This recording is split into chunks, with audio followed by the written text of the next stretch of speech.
Hello and welcome to another video about that super secret, not so secret anymore, Project EU5 Caesar video game that we're hyped about. Look, the intro is a bit of a wash, but what I want to say is I'm going to be making a lot of videos on this game, and so maybe you should subscribe and join the 42% of people who are subscribed to the channel. Because yeah, I would like it if you did that, and making me smile is clearly a net positive for humanity. So, with that out of the way, let's have a look at the Sultanate of Delhi. Hello, welcome one more week to the Tinto Flavor. Happy Tuesdays and Fridays. We are now getting them twice a week. And next Tuesday we're actually getting a Tinto Flavor about Sweden, which I am exceptionally you know excited about. Sweden is a country that I definitely it's high up on the list of countries I want to play. So looking forward to that.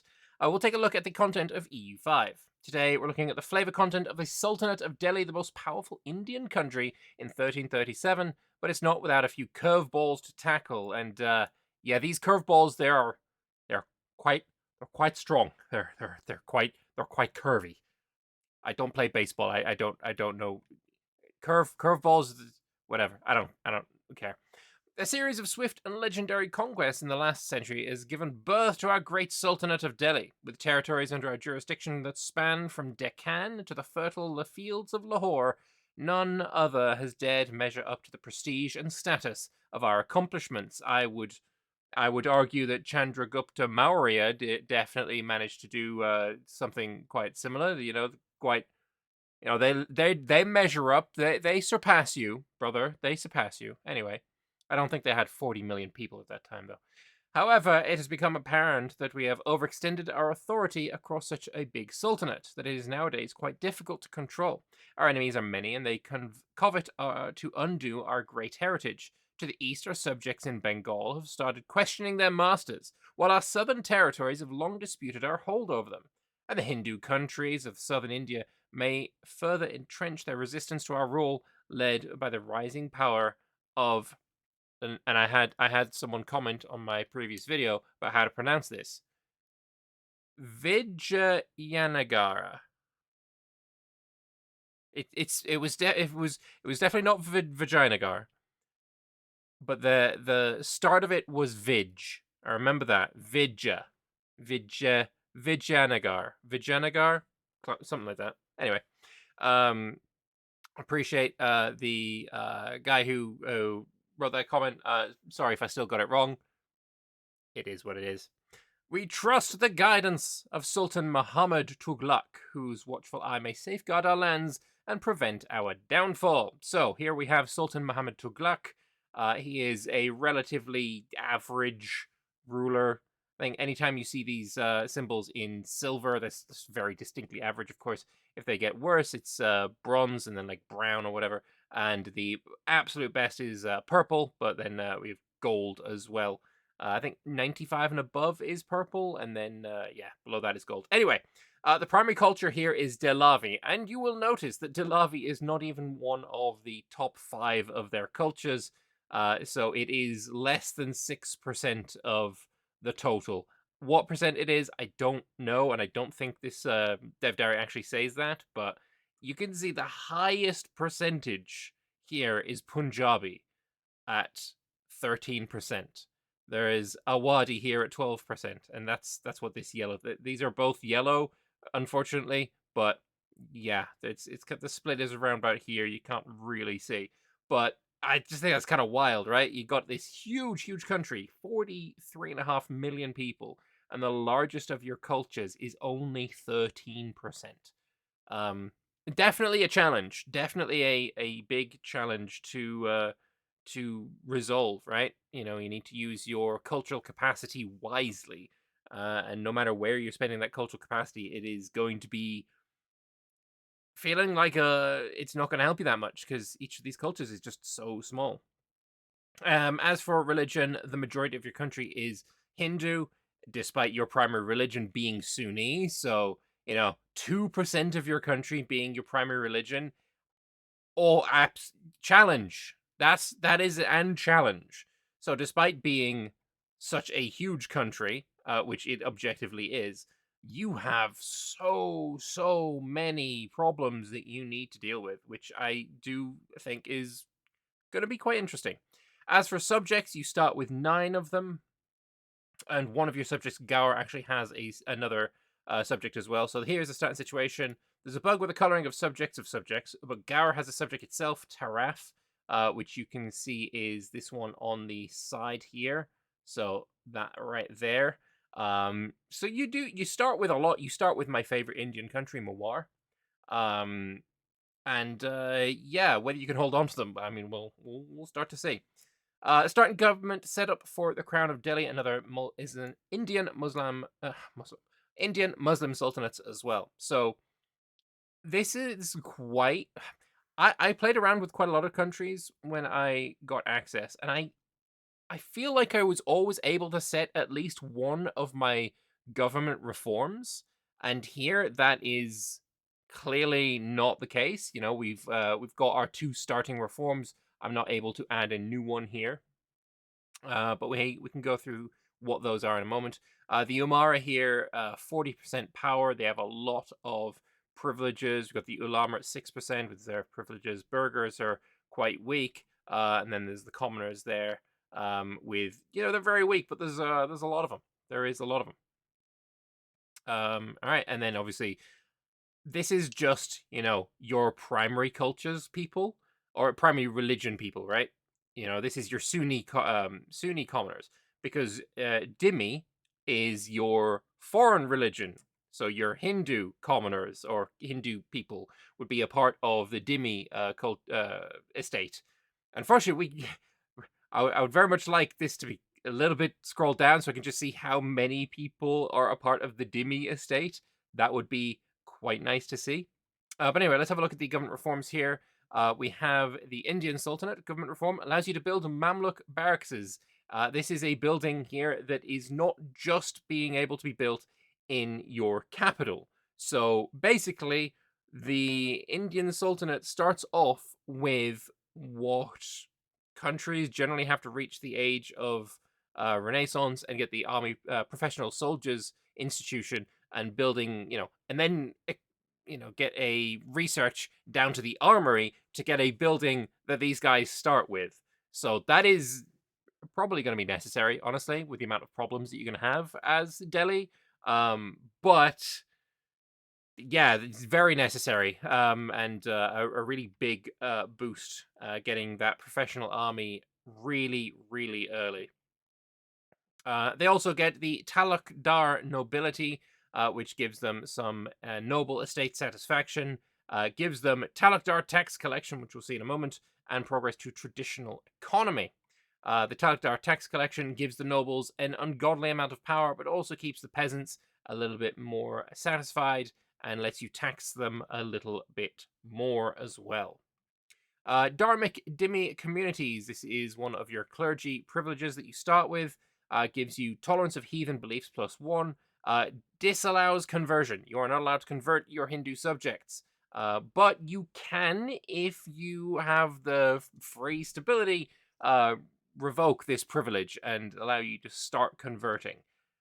How fast that's going to be when you've got something like actually, I don't need to say something like, we can actually just see exactly how many. When you have 42 million pops to convert, I don't know if conversion is really the way to go here. But it also reduces the unrest by 10%, which is, gonna also be quite necessary.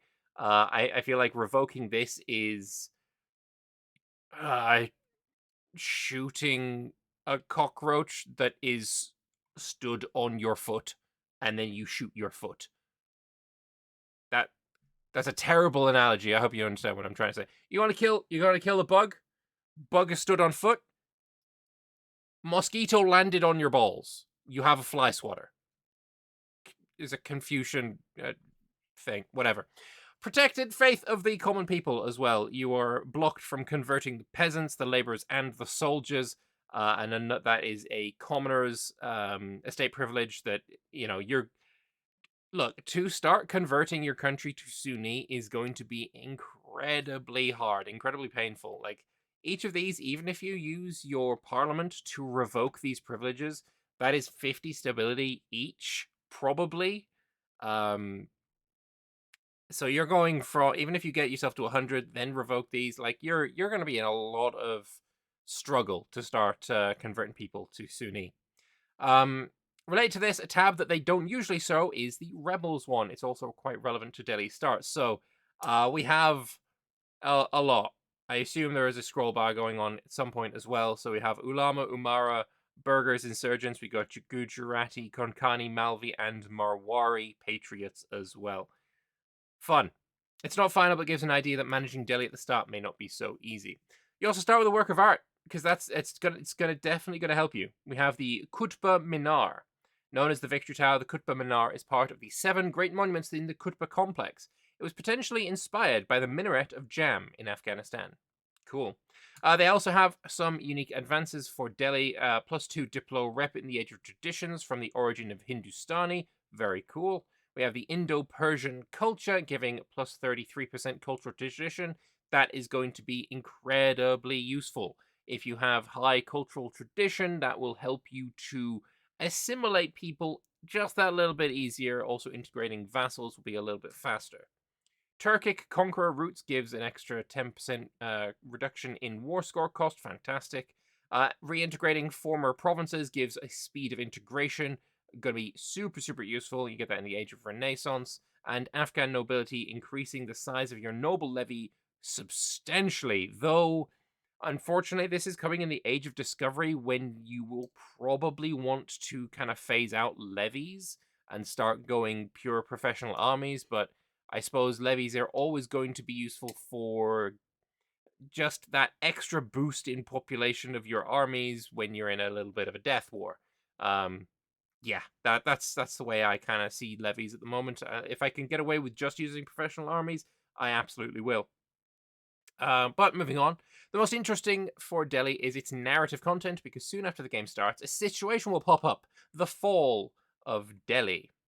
The turning wheels of power once again favourable to us. Our predecessors, the Khalji, fell to the might of our Tughlaq dynasty in 1320. Since then, vast swathes of lands in India have fallen to our might. So basically, I don't know what the kind of starting situation was in 1320 when the Tughlaqs took over, but saying since then vast swathes of lands in India have fallen to our might, that's 17 years ago. So in 17 years, vast swathes of lands in India have fallen. Is interestingly, that's a situation. You have done well for yourself, good sir. Um, However, as time moves on, we've lost the favor of our people. Those we once bestowed graces and governorships on have now become snakes in the grass, biding their time and deciphering the tale of our destruction. Ahead of us lies a turbulent and dangerous path. The survival of our great sultanate hangs in the balance between destruction and utter domination. A storm is coming, but we will weather it. So, we have the fall of Delhi situation. It may commence soon. During the turbulent time, we'll face great rebellions across our lands. Our neighbours and subjects may take up the sword against us, and should our authority not recover in time, on the interior, the scheming nobility will threaten to overthrow our unstable rule. So, should the share of power of our foes grow to more than 50%, we will fall to the dissolution of Delhi disaster. So, the darkest hour. Alas, years of decay, mismanagement, and the overextension of our royal power have led to this moment. Inadvertently and with dark desires, those who wish to prey on our lands have stepped forth from the shadows and proclaimed their intentions. The next few decades will surely be filled with peril, as only our faith and prowess will see us through. Nonetheless, we are a proud people whose legacy is the conquest of a vast domain, one which our history has likely never seen. We will not perish without a fight. So, what this does, this event, gives all of your vassals 50 liberty desire. Obviously, that's not good. That's not good at all. That is all of them as well. But I don't know when this event pops up. Does this event pop up at the very start of your disaster? Because I don't know, right? This event pops up at the start. I can definitely see that happening. Fall of Delhi situation may commence soon. Okay. And then is this the soon? And what makes this pop up, right? Anyway, some of our neighbors and subjects have chosen to take up arms against us should we defeat them or succeed in protecting our sovereignty. This will greatly help us in surviving this calamity. Is this the start of the pain? Is this what happens when this starts? Is basically my question. Fall of Delhi, though. Centuries of overextension and crumbling central authority have hurt the rule and reputation of the mighty Delhi. Beyond their borders are vultures and enemies, waiting to strike at any moment. The great sultanate of their forefathers will be brought to its knees in but an instant, lest they succeed in safeguarding their people from internal and external threats. So, we have the fall of Delhi, Delhi's share of power. They will be victorious should they reach 100 before the dissolution of Delhi disaster commences. Share of power, the measure of strength of a particular opposing side during the fall of Delhi situation. Delhi can increase it through the following means: situation actions, events, special peace treaties, and diplomatic support from other countries. Opposers can increase theirs through offensive wars and victories against Delhi. Okay, then. So here we have the fall of Delhi situation. We have our progress here. We want to get this to 100%. The Satagon want to make this 100%. These are the dissidents. These are the opposers. These are our enemies. And they are led by Saptagram. I imagine if you defeat Saptagram, another one will take its place, right? This you can't really just get rid of your problematic situation just by annexing one dude. But here you have your main actions. These are the ways that you can increase your control: send envoys, appoint governors, demand tribute, appease the nobles, and strengthen neighbor relations. And I guess at the start you only have 1v1, but that probably won't continue to be the case, let's say. When the situation is active, several events may trigger which may influence the share of power of the situation. Our legendary conquests across India have amassed us a great number of dharmic subjects and enemies. Our administration has stretched far beyond its capabilities, resulting in our border territories being virtually independent and outside of our control. At the same time, those who seek to oppose us and instigate our fall have begun working in the shadows, plotting our demise. So that is in fact unfortunate. We gain opposers' interference forever. That gives estate satisfaction equilibrium down, loyalty of subjects down, and monthly rebel growth, and it scales based on how many countries support the opposing side. So how bad can it get? Well, if almost, I guess, every single country opposes you, except, these 4 or 5, and I assume not your vassals either, there's 123 there. So that would certainly hurt. That would certainly hurt quite a bit, although I don't think this is likely to happen. I hope. Anyway, the situation may last for years, even decades, creating a very challenging gameplay for Delhi, with even more events popping up. So we have here the Mad Sultan of Delhi. With the rule of Sultan Muhammad Tughlaq raging on, his actions descend into madness even more. More unjust laws are being passed, more arbitrary changes are being made. Campaigns are launched without any sort of planning. While this is nothing uncommon for his rule, it's certainly an issue that will spiral out of control as long as Sultan Muhammad Tughlaq stays on the throne. So, and obviously the second box here is the historical flavor, like this telling you what actually happened.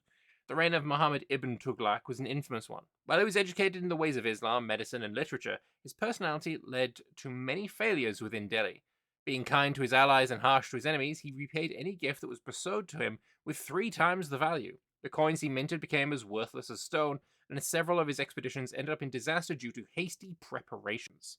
So as long as he's leading, events surrounding him will fire probably negative ones. We also have an event here, the Rise of Habshi. Again, I don't know how to pronounce a letter if it has a dot under it or an I with a line above. Not a clue. No idea. I apologize. It is true that no person can be the master of their fate throughout their life. This is even more evident for those whose harsh luck has thrown them into slavery. However, unlike most slaves from East Africa, the Habshi are slowly gaining influence within our court.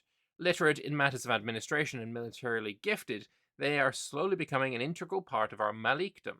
An exemplary man of such origin by the name of Adir Kafo has recently appeared ready to serve us loyally. Alright, I think here is a good interlude, let's say, to talk about something that isn't just about Delhi, right? And in a moment, And here's really the thing that we're talking about, right?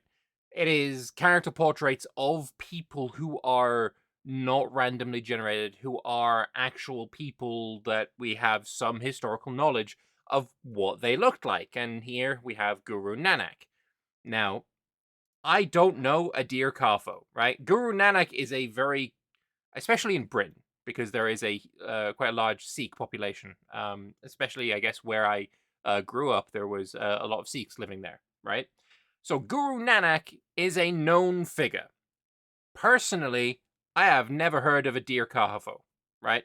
He might be as well known in certain parts of the world. I personally don't know. However, that's not really what I'm trying to say.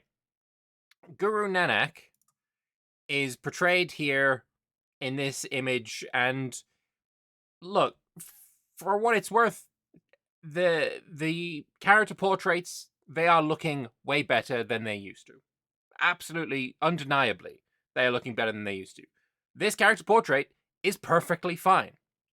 However, if you look at any image of Guru Nanak, and I've just Googled Guru Nanak here. This is just straight up Google with no added inputs or anything. So there's going to be a lot of AI slop in here as well. So I apologize for that. But you look at any image of Guru Nanak, and I think you very quickly come to see one of the main features of the man. Especially considering they all seem to be based on like the one image with the dude's hand up. But there is one feature above all that very, very quickly becomes very, very apparent, and that is the very striking white beard. Now, on that note, I will absolutely concede that when Guru Nanak first rose to prominence and, became an guru, did he have a long white beard? Almost certainly not. Like that's an old man beard, right? And bro might have not been an old man all of his life. But that's kind of the pain point for a lot of people, right? Is this character has shown up and he doesn't look like art that we have of this person. You can go back to the British flavor Dev Diary, English flavor Dev Diary. I think it was actually in the Scottish Dev Diary. We had Adam Smith pop up. Did not look like Adam Smith. You look at the Florence Tinto flavor, and it showed Leonardo da Vinci. Did not look like Leonardo da Vinci. And while I'm not expecting a one-to-one absolute historical perfect accuracy, I'm not expecting that. I don't really want them to even attempt that because that is a bit insane. But for certain individuals, if they have a very strikingly identifiable thing about them, it would be nice if they were represented. In the case of Guru Nanak here, obviously giving bro a white beard, probably not the vibe, right? That's probably not what you want to do. If the guy is like, I actually have no idea how old he'd be. Well, he was born in 1469, and I'm not sure when. Okay, he can appear after 1509. So if he was born, what is that? 40 years. So he should be 40 years old. Perfectly happy with him having a beard that looks exactly like this, but dark hair. I also think he should come with a turban. Just saying, he should probably come with a turban. And the reason I'm bringing this up, and I apologize for doing this, is historical characters like Adir Kahafo. I mean, he's clearly a historical character. There's a historical bit of text about him. Or Mr. Tughlaq here. If these are very prominent individuals, they should have some kind of identifiable feature. Like, I don't think it matters so much with these two individuals as for me personally, but like religious individuals probably should have that. individuals like, I mean, we had Immanuel Kant as well, who didn't look like Immanuel Kant. Um, but there are certain individuals that really need to be very identifiable, and yeah, I feel like this guy is one of them. But anyway, it's true no person can be a master of their fate throughout their life. Even more evident for those whose harsh luck has thrown them into slavery. However, unlike most slaves from East Africa, the Habshi are slowly gaining influence within our court. Literate in matters of administration and militarily gifted, they're slowly becoming an integral part of our malikdom. I just read this already. But yes, this guy be a valuable asset in our court, or they will be valuable assets in our court, not just the one of them. And we get Habshi advisors giving 100% extra power to the Dhimmi estate and 5% happiness, and it lets the Dhimmi lead, so you can recruit them as generals, admirals. I think also cabinet members is included in this. So that's kind of cool. So the end requirements for the situation are as follows. You need to have 100% share of power, or the opposers need to have 100% share of power. You need to either, you need one of these, or you can decide to cede territories in the event of our authority crumbles, the dissolution of Delhi disaster has started, or Delhi needs to not exist. So the dissolution of Delhi disaster here, it's a disaster that may trigger to Delhi, making the situation even worse. So you want to really avoid this. So this happens if you're currently playing Delhi. This Fall of Delhi situation is active. Your opposition has at least 95% share of power. Okay, so I mean, you definitely don't want this to happen. I mean, if you're at 95, if your enemies are at 95%, you've already lost. You need to have less than 50. What? Why is this split? Less than 50 or greater than 75. I'm not sure what this part is split for. Despite our best efforts, we've not been able to undo the damage wrought by our opposers. Our once great empire has spiraled into chaos as our enemies surround us from every direction. This is truly a most dire situation, and one that we must face head on, lest we risk falling victims to the aggressive tendencies of those who covet our lands. Alright, if someone can explain to me why these two are here, let me know. I can't pass this, personally. Decades of solemn attempts to maintain the vast domain of our once great sultanate have produced no fruit. The constant scheming of our hostile neighbors, their incessant attempts to undermining our authority and undoing our prestigious conquests have finally come to fruition. The people have lost faith in the guidance of Sultan Muhammad Tughlaq, resulting in revolts, famines, and even open hostilities between settlements under our banner. Situation could not be more dire, and our adversaries are swiftly running out of suggestions for the many problems we are facing. This is not good. You lose some stability, some legitimacy. You get reduced to duchy rank. Okay. And estate satisfaction of all of our estates will be reduced by 20. So, you also get, again, this is here again. I'm not sure. So you become the Malikdom of Delhi. You are -5 estate satisfaction equilibrium. Stability investment goes down. Monthly rebel growth goes way up. We've not been able to undo the damage wrought by our opposers. Sadness, pure sadness. While the disaster is active, some historical revolters may appear, like the Bahmanis, Malwa, Gujarat, or Jaunpur. The player can choose to either keep playing as Delhi or start playing with one of them. Fantastic. I love that. Love that. Besides that, Delhi has dozens of other non-situation, non-disaster related events, such as the old seat of the Sultanate, which lets you change your capital. With the plagues that had happened in the city of Delhi, we were forced to move the capital to Sargadwari, hoping to avoid the death of anyone important in the Sultanate. With the plague past us now, we should be making plans to restore this old capital and migrate the court there. Cool, like that. Establishment of the Gulaman-e-Firuz Shahi. The abundance of slaves in Delhi and the Tughlaq dynasty being on the throne, Malik Muhammad Tughlaq has been making plans of creating a standing army. A small force of elite slaves named the Gulaman-e-Firuz Shahi. They're meant to guard the Malik from any danger. Gives max salary for slaves, an extra government reform. That's actually really strong. Character life expectancy goes down, though. Interesting. And monthly progress to quality is also really good. We also have Hishar-e-Feruja. The rural settlement of Hisar has caught the attention of our ruler. His eyes admire the place, seeing it as the perfect spot for one of his personal projects. Serving the role of both a palace and a fort, it's planned to feature it all, bolstering 5 gates, Emirati stables, a mosque for any good Muslim to pray, and the Emirati palace itself.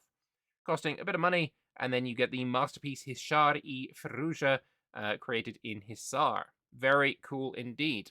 So, that is all for today, but we have a lovely schedule for next week. Monday, we get the Tinto Map feedback for India, and that will be the end, I think, of the kind of India portion. Like, we've had a lot of India stuff in the past few dev diaries. Tuesday, as I said earlier, Tinto Flavor about Sweden. Very looking forward to that, hosted by Yuan himself. On Wednesday, the Tinto talks about unit graphics, hosted by St. Dave. Very much looking forward to that. And then on Thursday, we get our second behind the scenes video. If you haven't seen the first one, I very much recommend it. I will leave a link to it in the comment section below. On Friday, there's Tinto Flavor about Muscovy. I won't be covering that one. So apologies if you're looking forward to that. You're going to have to just read it yourself. I've also curated some of the developer comments. So let us go and read some of those now and see what they're saying. So to start with, will there be any specific culture for Muslim rulers of India? Given how meticulously you portray the cultures here, I think it'd be wrong if the Mughals had the same culture as any Hindu Indian ruler who would conquer Delhi, given most Mughals and Mughal elites were of Iranian or Central Asian origin. So, Pavi here saying it could potentially be interesting to have an Indo-Persian culture and Urdu language. It has been noted, and it would be kind of awesome if that was to appear. Very much in favor of that. I'm guessing making Delhi into a duchy is what speeds up their decline. However, what exactly does being a duchy rather than an empire do? Or is it a thing where you only become a duchy after losing loads of locations anyway? So the higher the country rank, the better modifiers they give. We've seen that before. And by the time it happens, as in losing enough provinces to become a duchy, you might potentially have already lost a good chunk of locations. I mean, you start with how many? I saw someone have the thing here. It doesn't say actually on that. I mean, you have a ton of locations, so yeah, getting down to a duchy is you're gonna be, lose quite a lot. You're gonna lose a hefty amount. Are there any passive conversion at all, both for Delhi and specifically and in general? So Islamic nations are able to build the madrasa, giving extra food consumption for the clergy, but you convert 10 pops a month per madrasa. So having a flat conversion speed, 10 people convert every single month. It feels a bit weird, but I mean, it's kind of fine considering the number of pops that actually ends up being. Also gives 5 literacy. Yeah, no, this does seem like a building that you will want to build.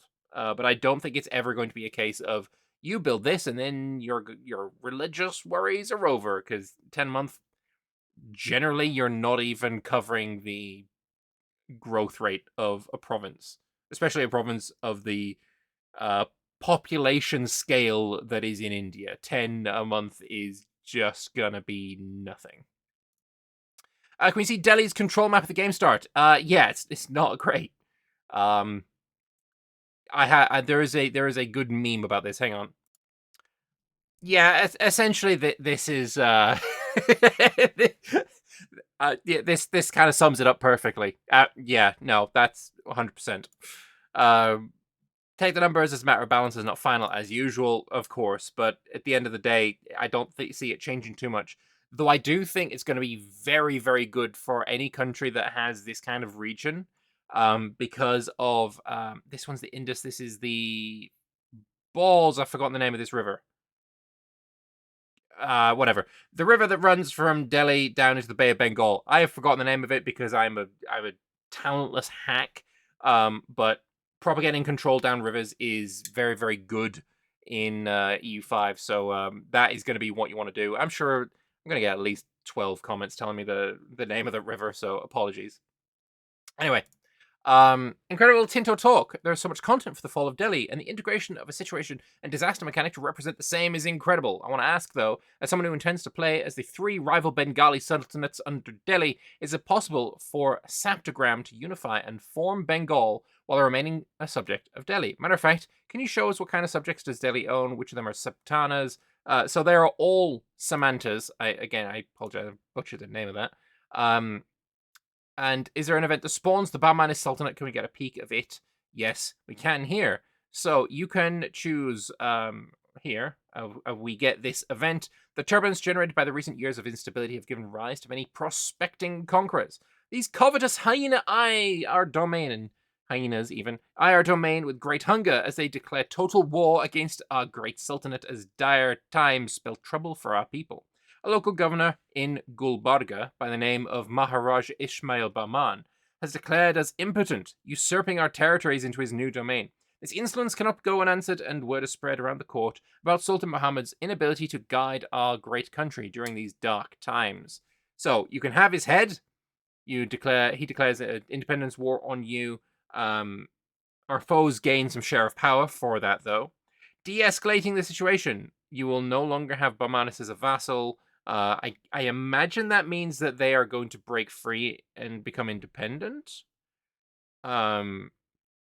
And you gain 10% share of power for your enemy. Or my time is now, and you will continue playing as Bahmanis. You will declare independence war, and the foes will gain share of power in the fall of Delhi situation. Very cool. Can we see how the map looks after the dissolution of Delhi? This is what it looks like. A much more, I guess, recognizable map. I think that's kind of, we recognize more of the countries. Malwa, obviously, Bahmanis, Saptagram would become Bengal. Jaunpur's there. Yeah, I think that looks really, really cool. I'm wondering what I would do as far as multiplayer goes. Would I seed somebody on Delhi with the intention of saying I don't know, would I say you have to fall, right? Because if I see someone on Delhi, am I going to then have a bunch of people on all of the different countries? Could I have somebody on Vijayanagar or while Delhi exists? Because if Delhi ends up, surviving its disaster, you're going to end up with a power block that Vijayanagar is not going to be able to take care of. Or do I say, okay, you want to play as Bengal? All right, you play as Sultan of Delhi. Do whatever you want. When this pops up, you become these guys. But then I also can't see like a Bahmanis and a Bengal at the same time. So yeah, it's an awkward one. It's certainly an awkward one. Yeah, I don't know. Survive the initial disaster, and you're on track for a world conquest? I didn't know Delhi was this big. Learn something new every day. So, no, you have to first survive the disaster, then deal with the multicultural, religiously diverse pops, then increase and spread your control, then deal with Timur and his successors to the west, then deal with overpopulated China to the east. EU5 is designed to be a complex game. There is a lot of talk on the forums right now about world conquest, whether it should even be possible, whether it should be this, that, or the other, whether it should even be, like, whatever. My take on it is it should be technically possible, but in the terms of actually doing it, there are far too many problems that come with a large country. As our friends here in Delhi have discovered, it would be very, very awesome, in my opinion, if any suitably large country experienced a disaster like the fall of Delhi disaster that we have here, and have like a dynamic disaster of that scale for any large country. That I think would be kind of awesome. Any large country that fulfills the criteria, right? Having low control, high rebels, problematic estates, like if it's and those kind of problems would be quite prevalent in countries that got this large.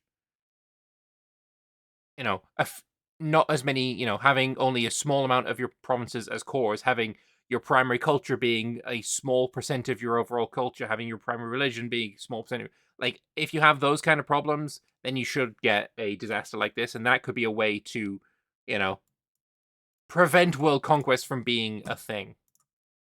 How do scale modifiers like the opposers interference work? So they grow based on the size of the opposers. More countries opposing equals more malices for the modifier. So I don't know how many opposers they have here, but here the penalty is getting that little bit more painful.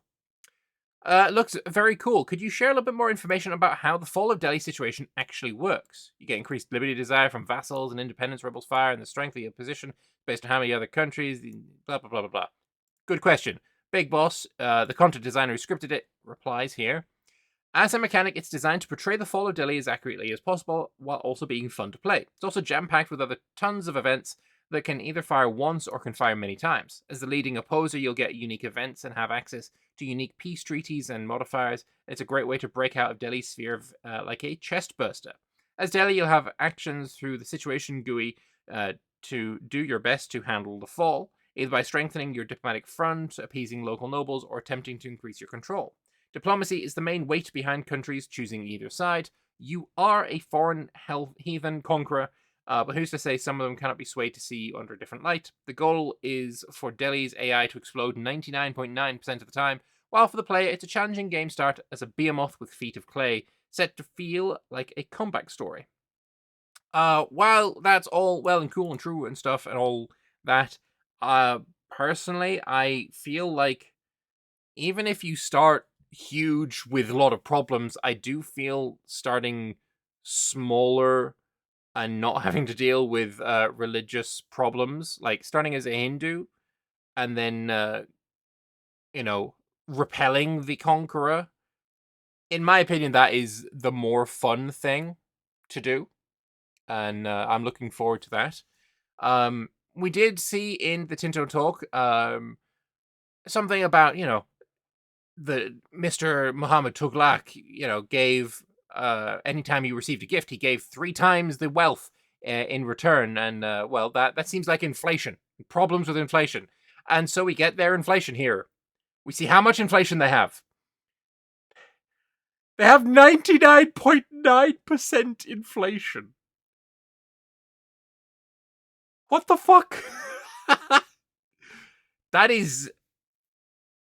That's insanity. That is insanity. And I thought the Romans had a tough time of it. They start, I think, with this is bad memory time. I feel like it's 20% or 15% or it's an amount. It's painful, but it's certainly not 99.9%. This is wild. Yeah, so starting as Delhi, you start huge, but you have all of the problems. It's like, I feel like Delhi is one of those countries that, you've played EU4, you've played about 100, 150, 200 years, and then all of a sudden, things start getting out of hand. They start going wrong. They start being really, really hard. You've got too much inflation. You've got rebels out the ass. All of your vassals are disloyal. And so you take your save file and you send it to someone like Leif. And it's like, please save my country. I've screwed it up. Here's my disaster save.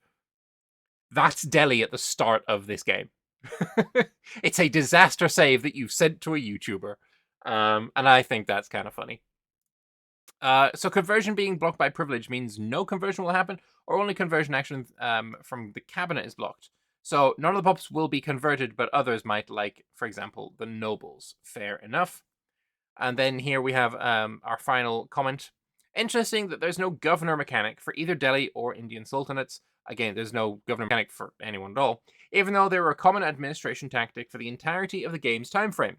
We saw something along the lines of governors with the Timurids, but I don't remember how that worked. I don't think you can properly represent Delhi or later Indian empires without a governor system, and it seems as though right now it's hard-coded through the area system. But as I point out in the thread that they've linked, many empires had governors that didn't follow the current area map. If regular vassals are off the table, then either some bespoke mechanic or a building-based country could work. Also, are the Delhi Sultanate rulers Afghan or Dehlavi? I think making them Afghan might be more accurate. So Pavi here responding, they don't have a generic mechanic for governors in the game. It's something we've discussed internally, but would imply a rework of several mechanics to have something that could be on par with the game systems. For example, appointable provincial governors, like in Imperator. As somebody with over how many hours in Imperator? Over 2.2. I have over 2,000 hours in Imperator. And it has had governors its entire lifespan, I don't like the system. I don't think it adds anything relevant or, it's not a positive. So I am not unhappy to see governors go the way of the dodo with EU5. I'm truly not. So I understand that, there's a lot of, oh, this country and that country, they utilize governors, very important to them. I feel like if you can get it done any other way, I'm more than happy with that. And I know that's kind of sacrilege to the people who are historical accuracy, 100%, please. But it's just the way I feel. I didn't like Governors and Imperator. I'm not sad to see them gone here. I'm just not. So to be clear, don't expect a mechanic for Governors to be in the game when it's released. We want to set the expectations clearly regarding this. That said, some countries for which the system was super important in the early game, we've created a scripted, super simple version of them. Timurids can appoint family members as governors, for example, subjects, in their provinces, while there's also this generic action available in the Fall of Delhi situation while it's active. So we have appoint governors. Frequency of disastrous events during the Fall of Delhi situation will be slightly reduced as long as the appointed governor's modifier is active. You get some share of power, you lose some money for it. But that seems like a really good thing. Additional cost of capital, 20%. That's huge, actually. Seems like something you're definitely going to want to do as Delhi. But anyway, that is the Delhi Dev Diary. I hope you guys enjoyed it. I've been interested. Sultan of Delhi. Again, it's not a country that I really had much of a desire to play. I am not one that generally likes playing as countries that start as top dog, right? That's generally not where I am most comfortable. I think playing in India, definitely, if I'm going to play as Sultan of Delhi, I'm going to play as one of the breakaway states. Jaunpur is a country that I have had a lot of fun with in EU4, so they're definitely up there with something I might want to play. Playing as one of these vassals, specifically Mewar, my beloved, definitely seems like something I'd be interested in playing. But playing as the Sultan of Delhi and trying to avert the disaster and stay this strong is not something I have much of an interest in doing. But let me know what your thoughts are. Who do you want to play in India, right? We've seen Vijayanagar and a bunch of Indian flavor. We saw some for Orissa as well. We've now got the Sultanate of Delhi. We've seen that they spawn Bahmanis, what becomes Bengal, Jaunpur, Mewar, sorry, not Mewar, Malwa. Let me know what you guys are most interested in playing on this subcontinent, and yeah, I'll be interested to hear it. So, thank you all very much for watching, and I will see you on Monday. No, I'll probably do it on Tuesday, so I can get some developer comments in there, for the India rework. Should be a good time. I'll see you then. Bye-bye.